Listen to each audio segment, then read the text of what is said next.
आपने डीएनए का नाम तो ज़रूर सुना होगा और उससे भी ज़्यादा आपको डीएनए टेस्ट के बारे में पता ही होगा, क्योंकि अक्सर फिल्मों एवं सीरियल्स में इसका जिक्र हो ही जाता है।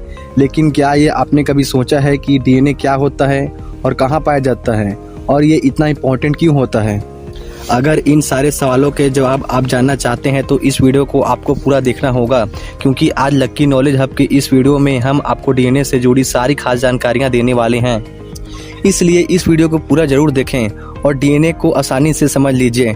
तो चलिए शुरू करते हैं और सबसे पहले ये जानते हैं कि डीएनए क्या है और ये कहाँ मिलता है।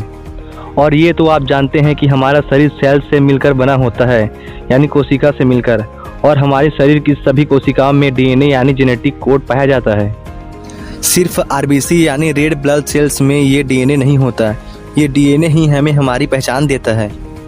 ये डीएनए इतना महत्वपूर्ण इसीलिए होता है क्योंकि इसमें हमारी डेवलपमेंट, हमारी ग्रोथ, रिप्रोडक्शंस और कार्य के लिए निर्देश होते हैं।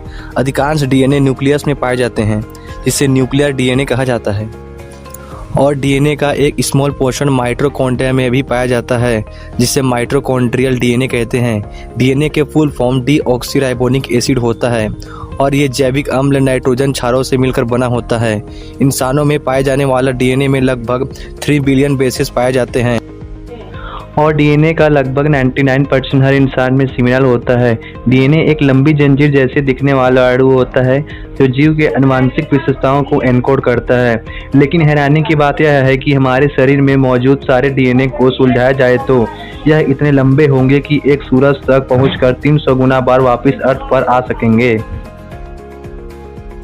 जीन हेरिडिटरी मटेरियल होता है जो सेल न्यूक्लियस में पाया जाता है और ये जीन्स डीएनए के बने होते हैं। डीएनए एक घुमावदार सीढ़ीनुमा आकृति बनाता है और इससे डबल हेलिक्स कहा जाता है। न्यूक्लियोटाइड का डबल स्ट्रैंड पॉलीमर डीएनए होता है, लेकिन सिंगल स्ट्रैंड पॉलीमर भी पाया जाता है।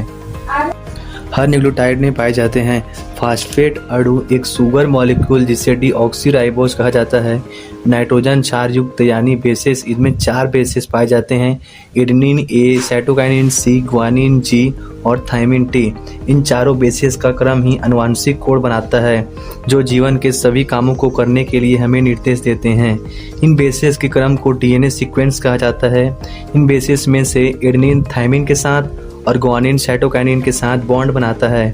बॉन्ड के साथ ये बेसिक फास्फेट एक पेंटोस शुगर के साथ बंधा होता है। इसलिए नाइट्रोजन बेस्ड फास्फेट और पेंटेज शुगर से बने डीएनए को न्यूक्लियोटाइड कहा जाता है। डीएनए अपने स्ट्रक्चर्स की हूबहू कॉपी बना सकता है।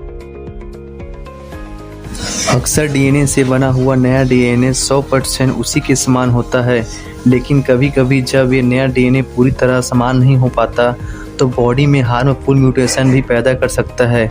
आप डीएनए को एक पेन ड्राइव भी समझ सकते हैं, क्योंकि डीएनए हमारे शरीर की सारी जानकारी को अपने अंदर स्टोर करके रखता है और 1 ग्राम डीएनए 700 टेराबाइट्स की जानकारी स्टोर कर सकता है। तो सोचिए, दुनिया भर की इंफॉर्मेशन को स्टोर करना चाहे तो आपको सिर्फ 2 ग्राम डीएनए की ज़रूरत पड़ेगी। वैसे डीएनए क्या होता है और कहाँ पाया जाता है, ये जानने के बाद अब सवाल यह है कि डीएनए की खोज किसने की।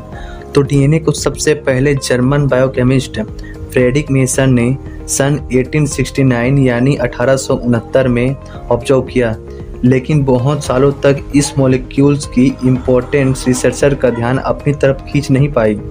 लेकिन जब 1953 में यानी 1953 में James Watson, Francis Crick, Maurice Wilkins and Rosalind Franklin ने डीएनए का डबल हेलिक्स स्ट्रक्चर्स खोज निकाला, तब ये समझा जाने लगा कि डीएनए बायोलॉजिकल इंफॉर्मेशंस को कैरी कर सकता है। इसके लिए वाटसन, क्रिक और वेकेंस को 1962 यानी 1962 में मेडिसिन का नोबेल प्राइज भी मिला। डीएनए के मॉडल को वाटसन क्रिक के नाम से भी जाना जाता है। अब डीएनए के इम्पोर्टेंट वर्कर्स के बारे में भी थोड़ी सी बात कर ली जाए तो डीएनए रेप्लिकेशन, ट्रांसक्रिप्शंस और जेनेटिक इंफॉर्मेशन को ट्रांसफ़र करने का इम्पोर्टेंट काम करता है। रेप्लिकेशन डीएनए के नकल करने की प्रक्रिया है जिसमें डीएनए नकल करके अपने जैसा दूसरा डीएनए बना लेता है।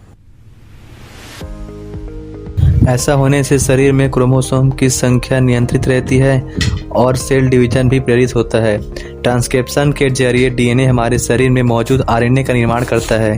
जेनेटिक इंफॉर्मेशंस को एक पीढ़ी से दूसरी पीढ़ी में ट्रांसफ़र करना भी डीएनए का बहुत ही इम्पोर्टेंट काम होता है। और आइए अब डीएनए टेस्ट के बारे में जानते हैं, जिसके बारे में आपने काफ़ी सुना है। हर इंसान की डीएनए में उसकी हेरिटेज की जानकारी होती है और डीएनए टेस्ट या जेनेटिक टेस्ट किसी जेनेटिक डिसऑर्डर का पता लगाने के लिए, जेनेटिक म्यूटेशन का पता लगाने के लिए किया जाता है।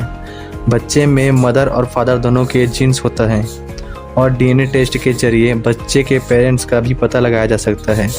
डीएनए टेस्ट की मदद से किसी भी क्रिमिनल को पकड़ा जा सकता है। डीएनए एक पीढ़ी से दूसरी पीढ़ी में ट्रांसफ़र होता है और इस आधार पर डीएनए टेस्टिंग के जरिए ये पता लगाया जा सकता है कि आपकी जनरेशन का बालों का रंग, आँखों का रंग कैसा होगा और साथ ही अगली पीढ़ी में कौन कौन सी बीमारी हो सकती है।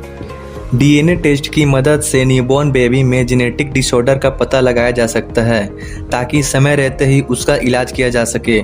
इसके अलावा बच्चे के जन्म से पहले भी यानी प्रेगनेंसी के दौरान भी जेनेटिक डिसऑर्डर का पता लगाया जा सकता है। और आजकल तो कुछ ऐसे टेस्ट भी हो रहे हैं डीएनए की जिसमें ये भी पता लगाया जा सकता है कि आपके पूर्वज दुनिया के किस कोने से आए थे, मतलब उनका ओरिजिन कहाँ से हुआ था। खैर, ऐसी बहुत सारी जानकारियाँ और ऐसी रिसर्च आए दिन डीएनए से जुड़ी आती रहती है और अभी भी स्पेन में काफ़ी सारा काम किया जा रहा है और किया जाएगा, क्योंकि यह एक बहुत ही जटिल विषय है। इसी के साथ दोस्तों, अब आप डीएनए के बारे में इम्पोर्टेंट इन्फॉर्मेशन ले चुके हैं और लकी नॉलेज हब ये उम्मीद करता है कि आपको इंटरेस्टिंग और यूजफुल ज़रूर लगी होगी। वैसे कमेंट बॉक्स में लिख कर ज़रूर सेंड कीजिएगा कि आपको कैसी लगी। और साथ ही साथ डीएनए के बारे में अगर कोई जानना चाहता है तो प्लीज़ उसके साथ ये वीडियो ज़रूर शेयर करें।